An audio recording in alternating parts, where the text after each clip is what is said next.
So today I'm going to show you guys how to make white rice and veggie with chicken right here. Alright, so I already put 4 cups of water to boil with a little bit of salt and some olive oil, like a splash of olive oil. And I have the rice right there waiting.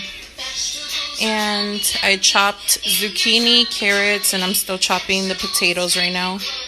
And then I'm going to chop the chicken into it's already in chicken strips, so I'm just going to chop it into smaller little pieces. So we're basically going to put this in the oven for 350 degrees for about an hour it takes to cook. Maybe a little less depending on how big your chunks of chicken are. And then we're going to put black pepper and other seasonings. I'll show you when I get there. All right. Okay, so right now I'm going to pour in 2 cups of rice into the boiling water slowly. Sometimes it comes up.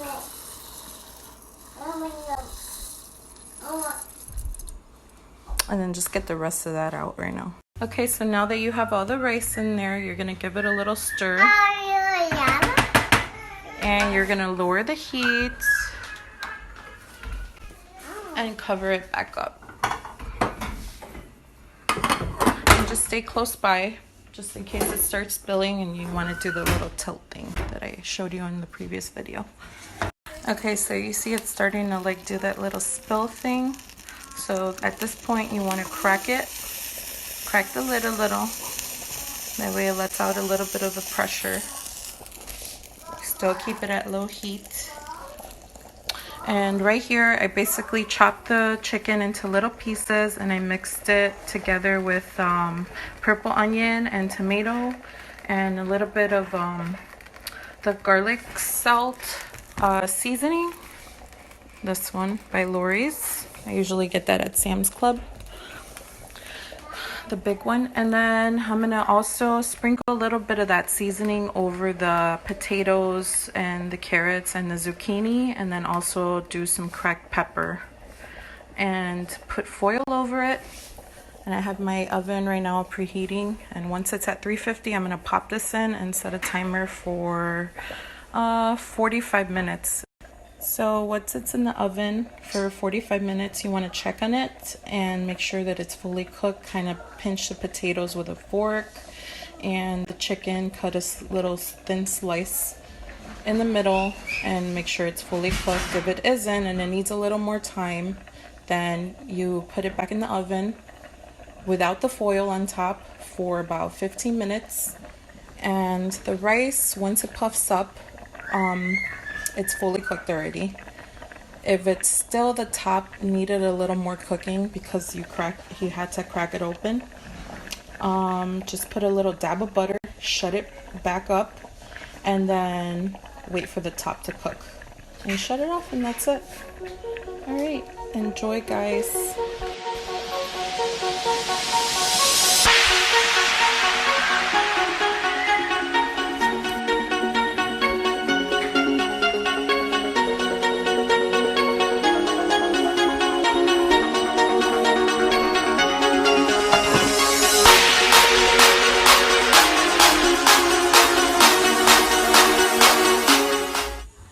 I forgot to tell you guys that before you put the foil in, make sure you sprinkle some like olive oil and a little bit of water, just a little tiny bit, and then put it in the oven for 45 minutes.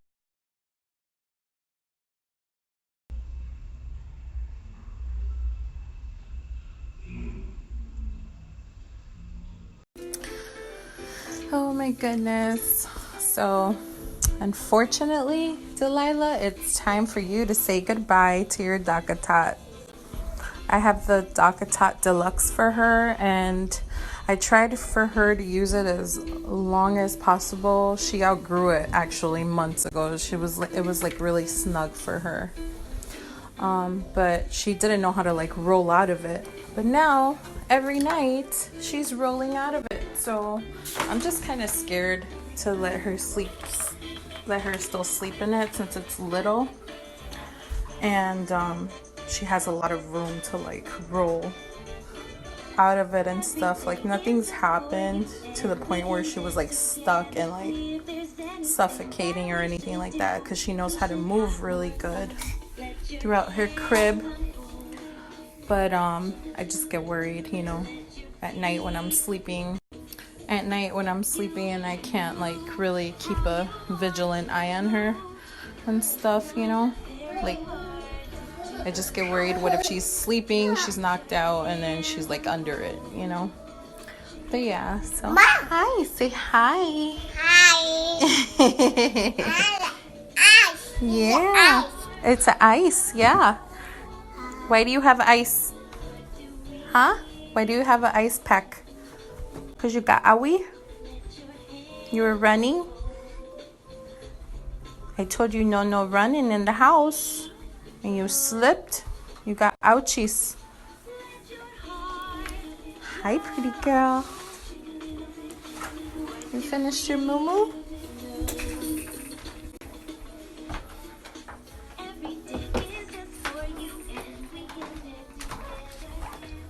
No climbing. Nope. But yeah, so basically, like, I don't know, any of you moms out there that have like DockATot babies, they got accustomed to sleeping in a dock. You know, like when it comes bedtime, she knows that that's where she's gonna be stuck at all night, you know, and she's like, even though she barely discovered that she can get out of there, she still is used to it being stuck there, you know, like when it comes down to bedtime, like, hey, you're going to bed here, that's it. He wasn't a DockATot baby. He was pretty easy to like leave alone in the crib without anything. But yeah, so tonight's gonna be quite an experience, you know. But yeah, if any of you moms have any recommendations and stuff, I know they sell a bigger one, but that's like really expensive and not in my price range right now for options. If you're wondering why there's a blanket hanging there, Ezekiel likes to play like Clubhouse. I have a teepee for him, but sometimes he likes to knock it down. So I basically have this up for him right now, and we actually got rid of our doors because she's crawling everywhere now, and I'm so scared of him like slamming a door on her fingers. Oh my god, I'll have a heart attack. But yeah, so we just removed all the doors that aren't like the bathroom, the pantry, you know, the bedroom doors, basically the ones that open and close the most often. But yeah, so safety first. Thank you for watching, guys. Dinner was really good. Right now I'm just making a evening snack for my 15-year-old that's doing homework right now. Look, he's right here. Just making him some quesadillas with flour tortillas.